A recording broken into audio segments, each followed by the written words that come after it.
तो शुरुआत होती है दो लोगों को दिखाने से, जो एक ऐसी जगह पर कुछ ढूंढने आए थे जहाँ पर लोगों का आना मना था। ये जगह पूरी तरह से रेडियो एक्टिव थी, तो जाहिर है यहाँ खतरा था। हर तरफ खतरनाक शुआएं थी, मतलब रेडिएशन बहुत ज्यादा थी। तो इसीलिए वो लोग रेडिएशन से बचने के लिए एक एक गोली खाते हैं, जिसके बाद वो आगे बढ़ते हैं इस पूरी जगह को चेक करने के लिए। अब हालांकि यहाँ आना मना था, लेकिन फिर भी वो इधर इसलिए आए थे क्योंकि उन्हें यहाँ ऐसी चीजें मिलने की उम्मीद थी जिनकी मदद से वो मशहूर हो सकते हैं, क्योंकि इंटरनेट वो बहुत ज्यादा इस्तेमाल करती थी और ऐसी खोज वो अक्सर करती रहती थी। कुछ देर यहाँ रुकने के बाद औरत को कुछ अजीब लगता है, इसीलिए वो अपने साथी को यहाँ से चलने का कहती है, लेकिन उसका साथी कहता है थोड़ी देर और रुक जाते हैं फिर चलेंगे। मगर तभी इन्हें यहाँ अजीब सी डरावनी सी किसी जानवर की आवाज आती है, जो सुनकर दोनों काफी डर जाते हैं, क्योंकि आज से पहले उन्होंने ऐसी भयानक आवाजें नहीं सुनी थी। इसीलिए दोनों जल्द से जल्द यहाँ से निकलने का सोचते हैं। मगर उससे पहले यहाँ एक बहुत बड़ा क्रिएचर आ जाता है, जो दिखने में बिल्कुल किसी उड़ने वाले डायनासोर या कहीं ड्रैगन जैसा लग रहा था। इतना खौफनाक और बड़ा सा क्रिएचर अपने इतने पास देखकर दोनों की हालत खराब हो जाती है। फिर देखते ही देखते वो क्रिएचर अपने मुंह से आग निकालने लगता है और औरत के साथी को जलाकर मार देता है। ये देख औरत डरते हुए वहाँ से भागने लगती है और अपनी गाड़ी के पास आ जाती है। वो गाड़ी का दरवाजा खोलती है मगर नहीं खुलता, क्योंकि वो बंद था और चाबी तो उसके साथी के पास थी जिसे उस क्रिएचर ने मार दिया। इसीलिए वो यहाँ से नहीं भाग पाती। फौरन ही वो क्रिएचर उसका पीछा करते करते यहाँ भी आ जाता है और देखते ही देखते उस औरत को भी अपना शिकार बना लेता है। इस हादसे के कुछ अरसे बाद एक आर्मी जनरल अपने एक ऑफिसर जिसका नाम वेनिसा था, उसे अपने दो साथियों के साथ उसी खतरनाक जगह पर जाने का कहता है, ताकि वो लोग वहाँ जाकर उस क्रिएचर के बारे में पता लगवा सके और अगर ये लोग उस क्रिएचर का शिकार कर लें तो उसे जिंदा या मुर्दा किसी भी हालत में ला सके। अब यहाँ वेनिसा इस मिशन को करना नहीं चाहती, क्योंकि उसकी एक साथी की तबीयत अभी तक ठीक नहीं हुई थी। पैर में चोट लगने की वजह से वो ठीक से नहीं चल पा रही थी। इसके अलावा वेनिसा को उस अनजान क्रिएचर के बारे में कुछ पता नहीं होता, इसीलिए वो जनरल को इस मिशन को करने से साफ इनकार कर देती है। लेकिन फिर आखिरकार जनरल के बार बार कहने पर वो ये काम करने के लिए मान जाती है। इसीलिए वेनिसा अपने जख्मी साथी और दूसरी ऑफिसर के साथ उस जगह और क्रिएचर की जांच करने के लिए निकल जाती है। अब क्योंकि किसी को भी उस जगह और अनजान क्रिएचर के बारे में कुछ भी पता नहीं था, इसीलिए वहाँ जाने से पहले वो एक कपल से मिलते हैं, जो दोनों माउंटेन क्लाइंबर थे, इन्हीं पहाड़ों पर चढ़ने के माहिर। इन दोनों में हस्बैंड का नाम स्टुअर्ट था। इन्हें उस जगह के बारे में बहुत अच्छे से पता था। यहाँ पर स्टुअर्ट उन लोगों को बताता है कि पहले उस जगह पर बॉम्ब्स और हथियार वगैरह बनाए जाते थे, अब उस जगह को रेडियो एक्टिव के लिए इस्तेमाल किया जाता है। इसीलिए रेडिएशन फैलने की वजह से वहाँ जितने भी जानवर और परिंदे थे सब खत्म हो गए। ये बताने के बाद स्टुअर्ट उन लोगों को उस अनजान क्रिएचर की एक ड्राइंग दिखाता है, जो बिल्कुल एक ड्रैगन जैसा दिख रहा था, और बताता है कि सबूतों को सामने रखते हुए मैंने इस क्रिएचर की ड्राइंग बनाई। वाली बात ये है कि ये क्रिएचर उस जगह पर देखे गए हैं। अब उस ड्राइंग को देखकर वेनिसा और उसकी टीम थोड़ा डर भी जाती है, इसीलिए अब उसकी जख्मी साथी इस काम को करने के लिए मना कर देती है। लेकिन किसी तरह वेनिसा उसे समझाकर दोबारा से मना लेती है। मगर फिर भी रात को वेनिसा अपनी दूसरी ऑफिसर से कहती है कि मैं अकेले ही उस रेडियो एक्टिव जगह को चेक करने जाना चाहती हूँ, क्योंकि मैं नहीं चाहती कि तुम दोनों किसी मुसीबत में पड़ो, आखिर तुम मेरी टीम हो। लेकिन वो ऑफिसर वेनिसा को ऐसा करने से मना कर देती है और कहती है कि हम एक टीम है, इसीलिए हम जो भी करेंगे एक साथ मिलकर ही करेंगे, जो भी मुसीबत आई एक साथ ही उसका मुकाबला करेंगे। लेकिन वेनिसा उसकी बात नहीं मानती और सुबह होते ही बगैर बताए उस जगह की जांच के लिए निकल जाती है। बात जैसे ही उस ऑफिसर को पता चलती है, वो फौरन ही एक मोबाइल डिवाइस की मदद से वेनिसा से राब्ता करने की कोशिश करती है और फौरन ही उसे वहाँ से वापस आने का कहती है। लेकिन तभी अचानक वेनिसा को वहाँ एक बड़ा सा अंडा दिखाई देता है, जो देखकर वो एकदम काफी हैरान रह जाती है, क्योंकि दरअसल इस रेडियो एक्टिव जगह पर किसी भी जिंदगी का होना नामुमकिन था। जिंदगी होने के आसार का यहाँ तस्वुर भी नहीं किया जा सकता, इसीलिए यहाँ पर अंडा देखकर वेनिसा काफी हैरान थी। और अब जैसे ही उस अंडे को उठाती है, तभी अचानक से रेडिएशन बढ़ जाती है, जिस वजह से वो बेहोश हो जाती है।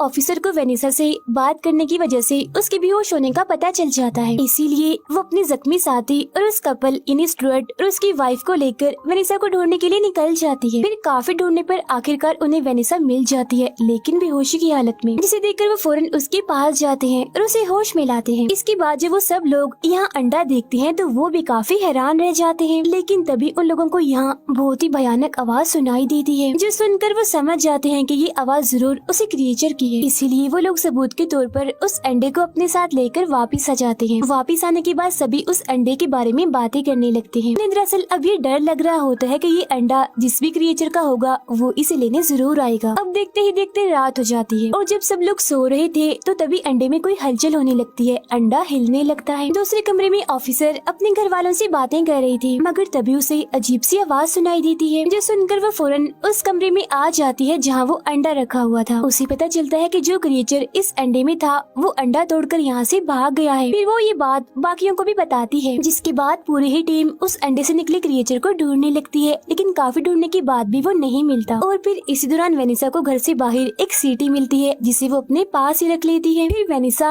अपने जनरल को कॉल करके इस पूरे वाक़ये के बारे में बताती है, जो सुनकर वो कहता है चाहे कुछ भी हो जाए उस क्रिएचर का पता लगाओ और तुम्हें बगैर किसी सबूत के वापस नहीं आना। लेकिन अब यहाँ वेनिसा इस काम को करने से मना कर देती है, क्योंकि जख्मी साथी के साथ साथ दूसरे ऑफिसर की हालत भी खराब हो जाती है, क्योंकि वो रेडिएशन से बचने की दवाई नहीं खा रही थी। और तो और वेनिसा को यहाँ हर वक्त डरावनी सी आवाजें भी सुनाई देती है। मगर फिर जब ऑफिसर को ये बात पता चलती है कि वेनिसा मेरी वजह से, मेरी तबीयत की वजह से इस मिशन को करने से मना कर रही है, तो वो फौरन उसे ऐसा करने से रोकती है। वो फिर जनरल से खुद बात करती है और वादा करती है कि चाहे कुछ भी हो जाए हम ये काम जरूर करेंगे। Tell us what you want us to do. फिर हम स्टुअर्ट और उसकी वाइफ को देखते हैं, जो खुद ही उस क्रिएचर को ढूंढने के लिए निकल जाते हैं। वो उसी जगह पर जाते हैं जहाँ से उन्हें वो अंडा मिला था। और फिर तभी अचानक से उन्हें यहाँ एक बहुत ही बड़ा क्रिएचर दिखाई देता है, और इतना बड़ा क्रिएचर उन्होंने आज से पहले नहीं देखा था। वो हवा में उड़ रहा था। उस खतरनाक क्रिएचर को देखकर उनकी हालत खराब हो जाती है और वो यहाँ से भागने की कोशिश करते हैं, लेकिन तभी देखते ही देखते वो क्रिएचर नीचे इनकी तरफ आने लगता है और स्टुअर्ट की वाइफ पर झपट कर उसे मार देता है। जिस दौरान किस तरह स्टुअर्ट अपनी जान बचाने के लिए वहाँ से भागता है और वापस अपने घर आ जाता है। लेकिन फिर भी उनकी टेंशन खत्म नहीं हुई थी, क्योंकि वो क्रिएचर स्टुअर्ट का पीछा करते करते यहाँ तक आ गया था और इनके घर के बाहर ही मौजूद था, वहाँ से जा भी नहीं रहा था। अब ये बात जानने के बाद वो सब लोग समझ जाते हैं कि वो अंडा इसी क्रिएचर का है, इसीलिए अब वो हमें नहीं छोड़ेगा, क्योंकि हमने उसका अंडा चुराया था। इसीलिए अब उस क्रिएचर के डर से कोई भी घर से बाहर नहीं निकल रहा था। लेकिन अब यहाँ उस ऑफिसर की तबीयत भी खराब होने लगती है, जो देखकर वेनिसा और बाकी लोग काफी परेशान हो जाते हैं। इसीलिए वो किसी भी तरह करके यहाँ से निकलने का प्लान बनाते हैं। प्लान के मुताबिक उस क्रिएचर का ध्यान भटकाने के लिए स्टुअर्ट कमरे से बाहर जाता है, ताकि जब क्रिएचर का ध्यान उसकी तरफ हो तब मौका देकर बाकी लोग दूसरे दरवाजे से गाड़ी में जाकर बैठ सके। लेकिन उनका ये प्लान कामयाब नहीं होता, क्योंकि जब स्टुअर्ट घर से बाहर आता है तो वो क्रिएचर छत पर ही बैठा होता है, जिस वजह से वो स्टुअर्ट पर हमला कर देता है और उसे अपनी आग से जलाकर मार देता है। अब क्योंकि उन तीनों को भी गाड़ी में बैठने का मौका नहीं मिला था, इसीलिए वो अभी तक घर में ही होती है। और स्टुअर्ट की इतनी भयानक मौत देखकर उनकी हालत खराब हो जाती है, वो काफी डर जाती है। जिसके बाद वेनिसा किसी तरह दोबारा से जनरल से राब्ता करने की कोशिश करती है और इस बार उसका राब्ता हो ही जाता है। वो जनरल को यहाँ की सूरत हाल के बारे में बता देती है और ये भी कि वो क्रिएचर हमारे घर के बाहर है, हम यहाँ पर फंस गए हैं। जो सुनकर जनरल उन्हें वहाँ रुकने और क्रिएचर पर नजर रखने का कहता है। और फिर कुछ वक्त के बाद जनरल खुद यहाँ पर आ जाता है और वेनिसा की तरफ अपनी गन करते हुए वो ये राज खोलता है कि ये कोई क्रिएचर नहीं बल्कि आर्मी का बहुत ही खतरनाक हथियार है, जिसे हम लोगों ने ही बनाया था। और इस तरह के सैकड़ों क्रिएचर इन्हीं हथियार यहाँ पर मौजूद हैं। जिस पर गुस्सा होते हुए वेनिसा कहती है कि अगर ये सब तुम लोगों ने ही बनाया था तो फिर हमें यहाँ क्यों भेजा कि हम उस क्रिएचर की जांच करें। जिस पर जनरल कहता है हम बस उस हथियार की ताकत को जानना चाहते हैं, हम बस जानना चाहते हैं कि हमारा ये हथियार तुम जैसे ट्रेन और बहादुर लोगों को भी हराएगा या फिर नहीं। हम तुम लोगों को बस इस हथियार को टेस्ट करने के लिए इस्तेमाल कर रहे हैं। अब इतना बड़ा और कड़वा सच जानकर वेनिसा और उसकी दोनों साथी काफी डर जाती है। अब यहाँ जनरल उन्हें बाहर जाने का कहता है ताकि वो उस क्रिएचर जैसे हथियार की ताकत देख सके। वो उनसे कहता है तुम्हारे पास बस 3 मिनट है अपनी जान बचाने के लिए, क्योंकि अगर तुम घर से बाहर गए तो शायद उस क्रिएचर से बच सकते हो, लेकिन अगर तुम घर के अंदर ही रहे तो मैं तुम्हें मार दूंगा। तब ये धमकी सुनकर ना चाहते हुए भी वेनिसा उन दोनों को लेकर घर से बाहर आ जाती है। फिर फौरन ही वो लोग गाड़ी की तरफ बढ़ती हैं, लेकिन जनरल ने गाड़ी का टायर पंचर कर दिया था, जो देखकर वेनिसा को बहुत गुस्सा आता है। मगर इन लोगों के पास ज्यादा वक्त नहीं था, इसीलिए वो फौरन ही जंगल की तरफ जाने लगती है। वो जंगल की तरफ इसलिए जा रहे थे क्योंकि जंगल में वो क्रिएचर अपने बड़े बड़े पंख की वजह से उड़ नहीं पाएगा। लेकिन रास्ते में ही उस जख्मी साथी की तबीयत खराब होने लगती है क्योंकि पैर में चोट लगने की वजह से उससे चला नहीं जा रहा था और क्योंकि क्रिएचर के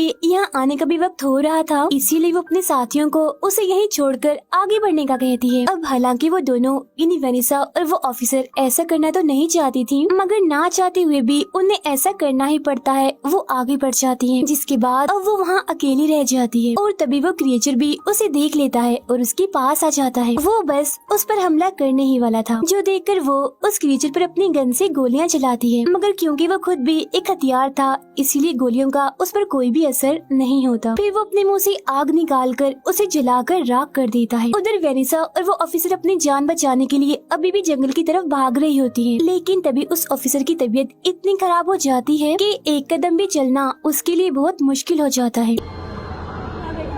इसी बीच वो क्रिएचर भी इनके बहुत ही पास आ जाता है। वो एकदम से ही उस ऑफिसर पर हमला करके उसे जान से मार डालता है और उसे खाने लगता है। ये देखकर वेनिसा उस पर गोलियों की बारिश कर देती है, मगर अब भी उस पर गोलियों का जरा भी असर नहीं होता। लेकिन तभी यहाँ जनरल भी आ जाता है और दोबारा से वेनिसा पर गन करते हुए कहता है कि अब तुम्हारे भी मरने का वक्त आ गया है। ये कहते ही जनरल अपने जेब से सीटी निकालकर बचाने लगता है। सीटी के बचते ही वो क्रिएचर फौरन ही यहाँ पर आ जाता है, लेकिन वो हमला नहीं करता क्योंकि जनरल उसे कंट्रोल कर रहा था इस सीटी के जरिए। दरअसल ये सीटी एक डिवाइस की तरह काम करती थी इन क्रिएचर जैसे हथियारों को कंट्रोल करने के लिए। अब इस बात का पता लगते ही वेनिसा भी अपनी जेब से वैसी एक सीटी निकालती है और ये वही सीटी थी जो उसे घर के बाहर जमीन पर गिरी मिली थी। जिसके बाद अब वेनिसा सीटी बजाकर उस क्रिएचर को कंट्रोल करती है और उसे जनरल पर हमला करने का कहती है। तो वो क्रिएचर ऐसे करता है और जनरल को अपना शिकार बनाने के लिए आगे बढ़ता है, जो देख जनरल काफी डर जाता है, मगर वो कुछ नहीं कर पाता और देखते ही देखते